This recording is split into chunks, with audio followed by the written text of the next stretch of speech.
Hello fellow crafters, my name is Katarina and I am the founder of Fancy Yarns Australia. This is our 8th episode in our series on how to choose the right yarn for your next project. In this episode, we're sharing some invaluable shopping tips to help you make the most out of your yarn buying experiences. Let's explore some tips to ensure you find the right yarn for your next project. We're kicking off with a very important aspect of yarn purchasing, understanding yarn labels. One of the first steps to successful yarn shopping is understanding yarn labels. Yarn labels provide essential information about the yarn, including fiber content, weight, meterage, care instructions, and color and dye lot. Take the time to read the labels carefully to ensure the yarn meets your project's requirements. Pay close attention to the gauge recommendations as they can help you choose the right needle or hook size for your project. Also, be prepared to ignore the yarn labels too. One of our best-selling yarns at Fancy Yarns Australia is Dungaree's Paint, which recommends a 3.25 to 3.75mm needle for knitting.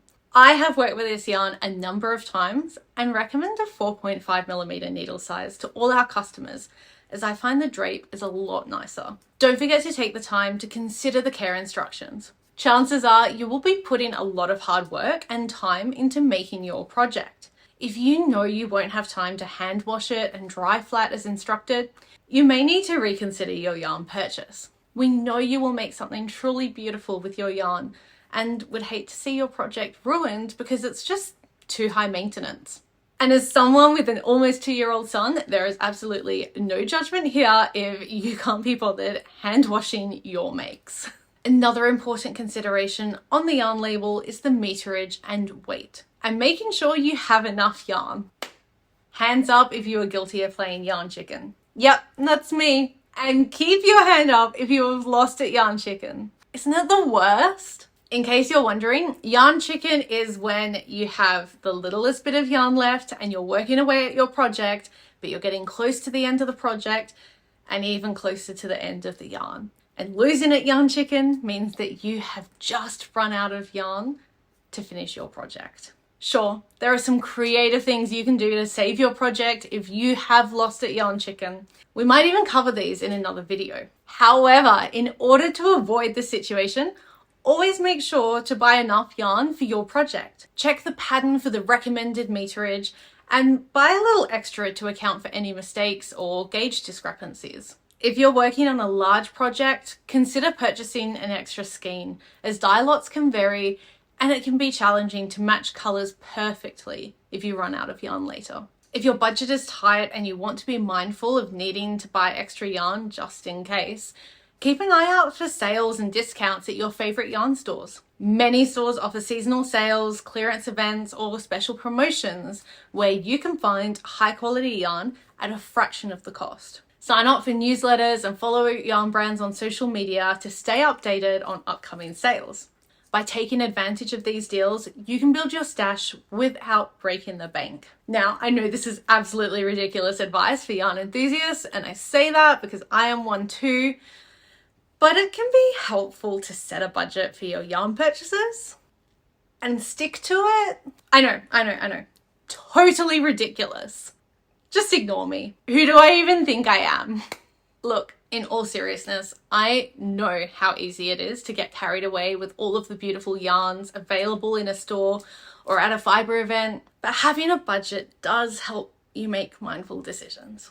Prioritize the yarns you need for current projects and be selective about adding to your stash. This approach ensures that your purchases are intentional and aligned with your crafting goals. Now, one of the biggest advantages of shopping in person is the ability to touch and feel the yarn. This allows you to assess the yarn's softness, texture, and overall quality. If you're unsure about a particular yarn, take the opportunity to squeeze it, rub it against your skin, and even knit or crochet a small swatch if the store allows. This tactile experience can help you make more informed decisions about the yarn's suitability for your project. If your favourite yarn store is Fancy Yarns Australia, which we hope it is, and is mostly based online, there are a few things you can do to get around this issue. The first is to check out their website to see if they do any in-person events. We do a number of events, sometimes 2 or 3 per month around Australia. We are always excited to see our customers there. If you can't make it to an in-person show, we have some other fantastic tips about how to shop online in the next episode.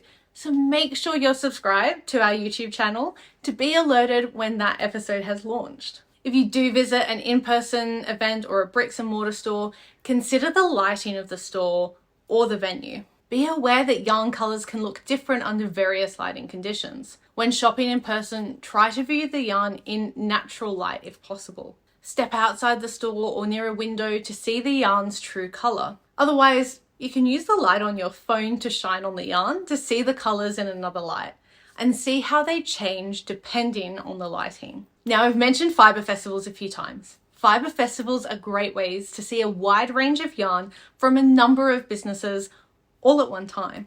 They're a great chance to get out and meet other fibre enthusiasts and support small business owners. In all the times I have been to fibre festivals in Australia, and trust me, it is a lot of times, I've never seen a business that wouldn't have been considered a small or family-run business. Fibre festivals really support the local economy. Another champion of the local economy is your local yarn store, or LYS. These stores often carry unique, high-quality yarns and provide personalised customer service. They may also offer classes, workshops, and a sense of community. Big box stores, on the other hand, typically have a wider selection of affordable yarns and frequent sales. Consider what you value most in your shopping experience and support your preferred type of store accordingly. For those concerned about sustainability, look for eco-friendly and ethically produced yarns. Brands that prioritise environmental and ethical practices often label their products accordingly. Look for certifications such as GOTS, FSC, OEKO Tex, and RWS. These can guide you in making responsible yarn choices. By choosing these yarns, you can support sustainable practices and contribute to a healthier planet. The best shopping advice I have is to join a yarn community. Whether online or in person, yarn communities can frequently point you in the right direction for the yarn you are looking for. Just the other day, I saw someone asking for the best Templar yarn for baby items in one of my online knitting community groups. I pointed them straight in the direction of Myrtle, our 100% eucalyptus yarn, which is perfect for baby items as it is natural, antibacterial, so super soft, and absorbs 50% more moisture than cotton. Advice like this is often shared in yarn communities. Online communities offer groups, forums, and projects where you can get recommendations, share reviews, and even participate in yarn swaps. Local knitting or crochet groups can also provide insights into where to find the best yarn deals and discover new stores. To enjoy a stress-free shopping experience, before heading out to the shop, make a list of the yarns and quantities you need.